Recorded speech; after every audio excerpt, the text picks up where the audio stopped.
Hello everyone, this is Fahim from Tech Gaming Villa. Today I'm going to talk about the two TV. One is Sony Bravia X95K mini LED TV and the other one is Samsung QN95B, which is also a mini LED TV.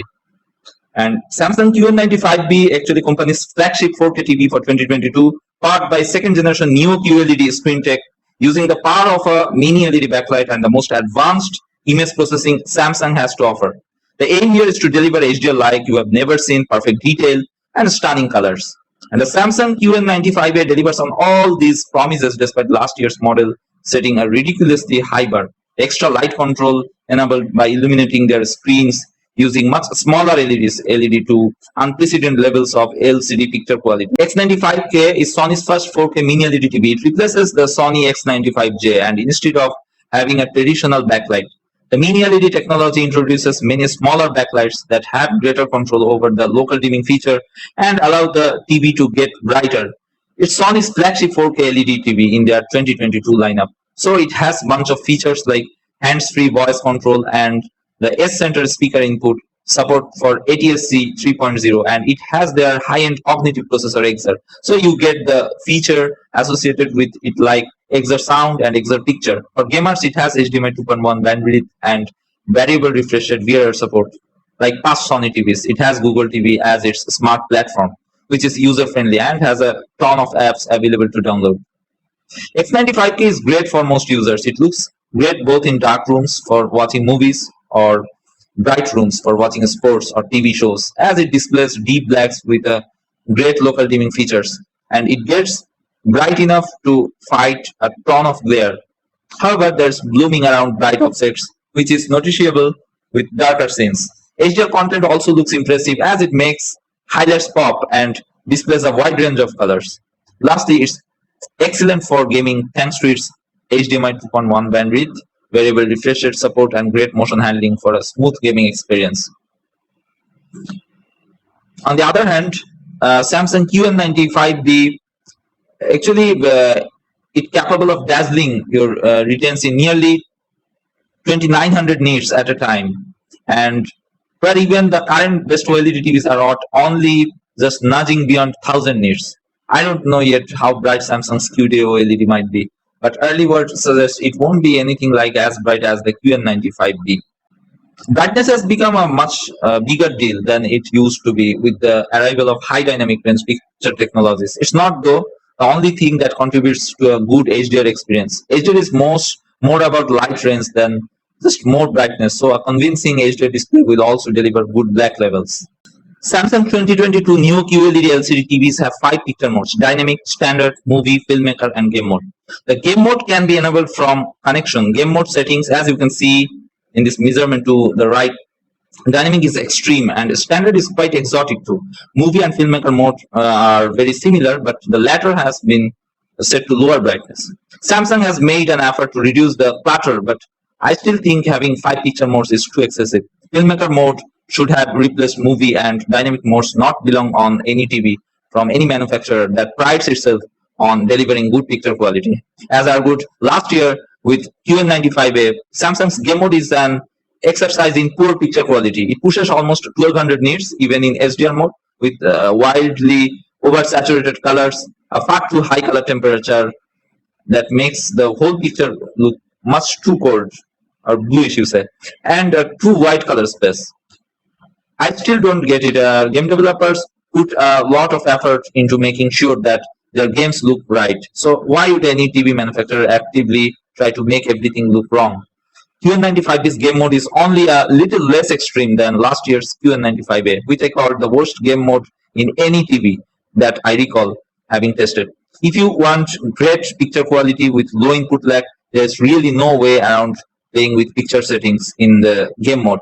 I tried another approach where I deactivated all dynamic picture systems in movie mode, but I still couldn't get input lag below 70 milliseconds. So that's not an optimal approach. For HDR, I have switched from a standard 10% window to a 9% window for measurement, which simply means that the space pattern now takes up to 9% of the screen as opposed to 10%. Nothing else was changed. As recently highlighted by Vince, Samsung TVs recognize a 10% window after which it adjusts its picture output to make measurement appear more accurate than the picture actually is. This can only be defined and orchestrated effort to mislead reviewers. Here is what I mean. Both measurements below in HDR movie mode with the exact same picture settings. Only the size of the measurement window has changed from 10% of the screen to 9% of the screen. You see, X95K has premium design and unique checkerboard pattern. X95K has decent native contrast ratio. Blacks look closer to gray with the local dimming feature disabled due to the X wide angle layer, but the local dimming feature improves the contrast. Its native contrast is 1723:1, but when you enable the local dimming, its contrast raised almost 5200:1 contrast. Actually, the X wide angle layer features lower the contrast ratio, but when you enable the local dimming feature, then you will get very deep contrast. The X95K's HDR peak brightness is also fantastic. It easily gets bright enough to fight glare from bright light sources, and even though larger areas are dimmer, it is still bright. These results are from the custom picture mode with the brightness at its max, contrast at its default of 90, color temperature set to expert 1, and peak luminance on high. If you want the brightest image possible, set auto local dimming to high, because it gets about 40 nits brighter than medium. If you don't care about image accuracy and want the brightest image possible, use the vivid picture mode with the brightness, contrast, and gamma, each at their max, and advanced contrast enhancer, auto, local dimming, and peak luminance all on high. This results in a peak brightness of 1312 city per meter square in the 25% window. X95K has a great mini LED local dimming feature, I will say. 65-inch model has 432 zones, and 75-inch model has 600 zones, and the 85-inch model has 768 zones. So the larger sizes should perform a bit better, even though it has many more zones than the Sony X95J. The local dimming isn't as good overall. It does a great job at deepening blacks, but there's blooming around bright objects. It's especially noticeable and distracting with subtitles. The TV gets really bright to make small highlights shine, but it's a bit too aggressive, causing the blooming. Other than that, it looks great as there aren't any uniformity issues or black trash that causes a loss of details in dark scenes. The algorithm also keeps up with fast-moving objects well. Sadly, some of its issues are more noticeable when viewing from an angle, like with blooming. Overall, it's an upgrade over Sony X90K, but it doesn't match up to the Sony X95J.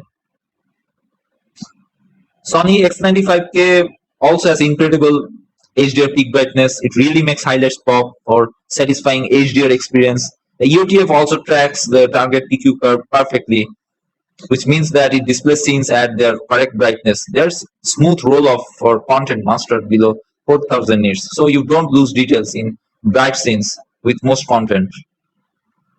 X95K also has fantastic HDR brightness in game mode also. It's very similar to outside of game mode, and there visually isn't much of a difference. It was tested with the same settings as outside of game mode, but with the picture mode set to game.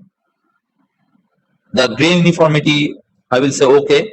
The edges of the screen are noticeably darker, which is distracting if you want to use it as a PC monitor. There's also a bit of dirty screen effect in the center, but it isn't enough to be too distracting while watching sports.